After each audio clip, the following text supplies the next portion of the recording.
1939 году нацисты стали вводить на оккупированных территориях специальные знаки для евреев. Чаще всего они выглядели как шестиконечная звезда желтого цвета со словом «юда» – «еврей». Все помнят эту трагическую историю. Идентификация стала стигмой, а стигма проложила дорогу к уничтожению. Но почему эта звезда была именно желтой? Чтобы ответить на этот вопрос, следует вернуться в Средневековье. К истории первых знаков, которые должны были маркировать иудеев, и к истории желтого цвета, как инструмента стигматизации иноверцев и других маргинальных групп. Перенесемся в 1215 год в Рим. Высшее духовенство, собравшееся на Четвертый Латеранский собор, потребовало ввести для иудеев и мусульман, живших в христианских землях, специальные опознавательные знаки. По логике церковных, а потом и светских властей, они были нужны для того, чтобы пресечь недозволенные, прежде всего сексуальные связи между иноверцами и христианами и защитить христиан от обмана со стороны неузнанных чужаков. Мусульман в средневековой Европе, кроме Испании и Сицилии, было немного. А вот общины иудеев существовали во многих королевствах. Первой к реализации этих установок приступила Англия. В 1218 году от имени малолетнего короля Генриха III был выпущен эдикт, который обязывал иудеев от мала до велика носить на верхней одежде специальный знак в форме двух скрижалей, вырезанных из белой ткани или пергамента. В христианской иконографии скрижали, на которых были записаны 10 заповедей, давно превратились в символ Ветхого Завета и иудаизма. Позже цвет скрижалей было велено сменить на желтый. Во Франции король Людовик IX в 1269 году предписал иудеям пришить к верхней одежде кольцо диаметром с ладонь, вырезанное из шафраново-желтой ткани. В германских землях главным знаком еврейства долго служила остроконечная шапка. Но в 1434 году в Аугсбурге для них тоже сделали обязательным желтое колесо. А потом этот знак был внедрен и в других землях Священной Римской империи. В большинстве городов Центральной и Северной Италии, во Флоренции, Вероне, Милане, Кремоне, Пьяченце, Ассизи и прочих, еврейский знак в 15 веке выглядел как тонкий круг из желтой ткани. В источниках его обычно обозначали с помощью буквы «О». Однако в 1496-м Венецианский сенат объявил, что иудеи прячут этот знак под одеждой. Раз так, пусть носят желтый берет, который будет сразу же виден любому прохожему. Как видите, знаки, которые власти разных королевств и городов вводили для своего еврейского населения, были различны. Где-то это были нашивки в форме скрижалей, круга, кольца, где-то плащи или головные уборы. Они были разных цветов – красные, красно-белые и другие. Но самым частым из них был желтый. Желтый превратился в один из маркеров иудейства не только в текстах законов и практиках принудительной идентификации, но и в церковной иконографии. В сценах страстей над стражей, которая конвоировала Христа на Голгофу, часто реяли желтые флаги с еврейскими или псевдоеврейскими надписями, черным скорпионом или каким-то еще нехристианским и прямо дьявольским символом. Синагогу, персонификацию еврейского закона, регулярно облачали в длинный желтый хитон, а в руку ей тоже вручали желтый стяг. Иуда Искариот, апостол-предатель, в котором видели воплощение еврейской алчности и коварства, был целиком одет в желтое. Или в разные сочетания желтого с красным или зеленым. Около 1474 года фламандский художник Йос ван Гент написал алтарный образ для часовни Братства Тела Христова в городе Урбино в Италии. Он изобразил Христа, который на Тайной вечере причащает апостолов. У левого края панели за спинами других учеников стоит Иуда Искариот, который держит в руках мешочек с деньгами. На его плечи накинут плащ, похожий на талит, еврейское молитвенное покрывало. Он выкрашен в желтый. Этот цвет, скорее всего, был выбран не потому, что такие талиты на самом деле носили иудеи во Фландрии или в Италии, а из-за того, что он говорил о презренном еврействе предателя.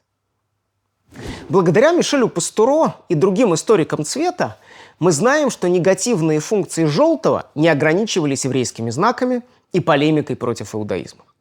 Во многих практиках, текстах и изображениях он ассоциировался с увяданием и тлением, безумием и двуличием, вероломством и предательством, а также с ересью.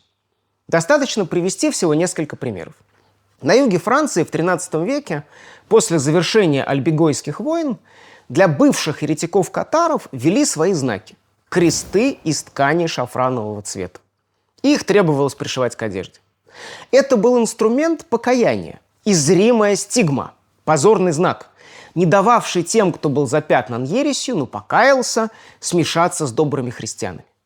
Если судить по сохранившимся изображениям шутов, их костюм с длинными ушами, бубенцами и так далее часто красили в желтый цвет. Делали двухцветным, желто-зеленым или желто-красным, либо полосатым с преобладанием желтого. В рыцарских романах вероломных вассалов часто одевали в желтое и приписывали им желтые знамена. А в реальности дома важных лиц, уличенных в измене государю или в оскорблении величества, порой красили в желтый цвет.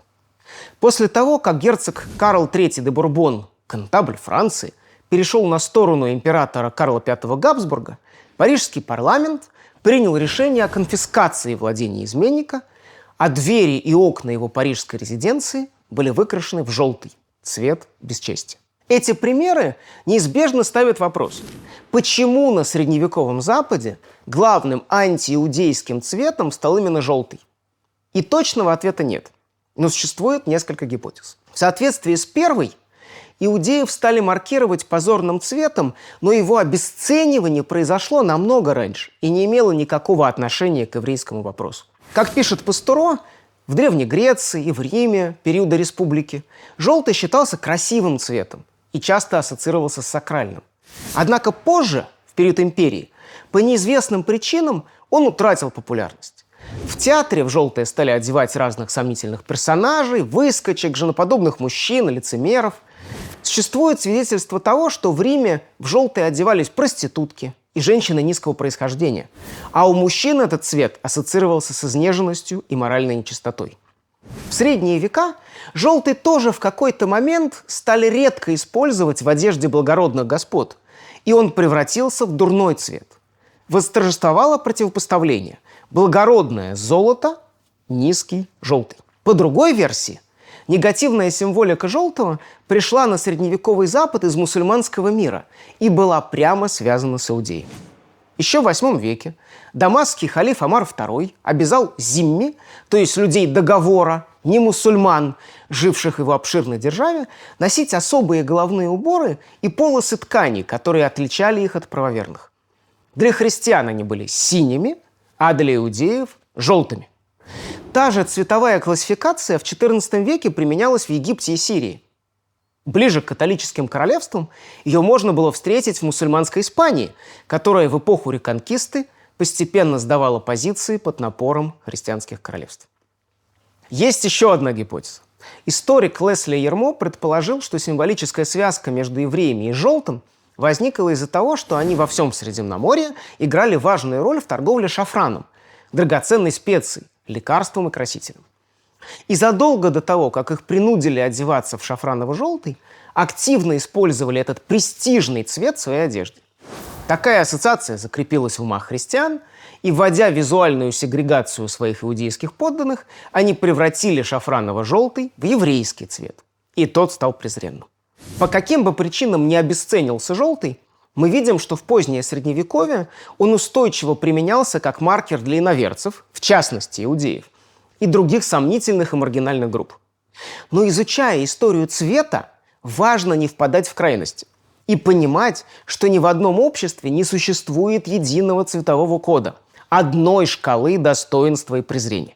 На позднесредневековых изображениях злодеев представляли не только в желтом, а желтое одеяние не всегда указывало на то, что его обладатель – грешник или иноверец. В желтой одежде или в одежде с заметным присутствием желтого, желтой подкладкой, в желтом плаще на хитон другого цвета или наоборот, были нередко одеты ангелы, в том числе архангел Гавриил в сцене Благовещения, апостолы, в том числе первый из них Петр, или христианские святые. В случае одежд святых, и тем более ангелов, вероятно, что разные желтые пигменты часто заменяли более благородное и дорогое золото, олицетворявшее и земную роскошь, и небесный свет. Хочешь изобразить сияющие одежды или золототканную парчу, но не можешь использовать золочение, берешь разные оттенки желтого. Для того, чтобы разобраться в роли цвета в конкретном изображении, важно учитывать много нюансов. Выбор оттенка определялся не только его символикой или положением на шкалах добра-зла, красивого-уродливого, высокого-низкого, но и тем, как мастер хотел соотнести или противопоставить своих персонажей, тем, какие краски были ему доступны или оплачены заказчиком, и много чем еще. Если, например, в сцене «Тайной вечери» несколько апостолов одеты в желтые плащи, вряд ли тот же цвет на хитоне Иуды Искариота был задуман как негативный знак. А если праведные апостолы носят красное, зеленое, синее и только Иуда в желтом, этот цвет ясно призван отделить его от других учеников Христа. Тут все построено на контрасте. Желтый цвет кругов, колец или шапок, которые в средние века стали вводить для идентификации иудеев, тоже работал как отделитель. Он говорил христианам, что перед ними чужак, иноверец, который хотел бы скрыться в толпе, но это опасно, и его важно выделить. С вами был Михаил Майзульс, программа «Бог в деталях». Следующее расследование выйдет через неделю. Подписывайтесь на наш канал «Идеи без границ».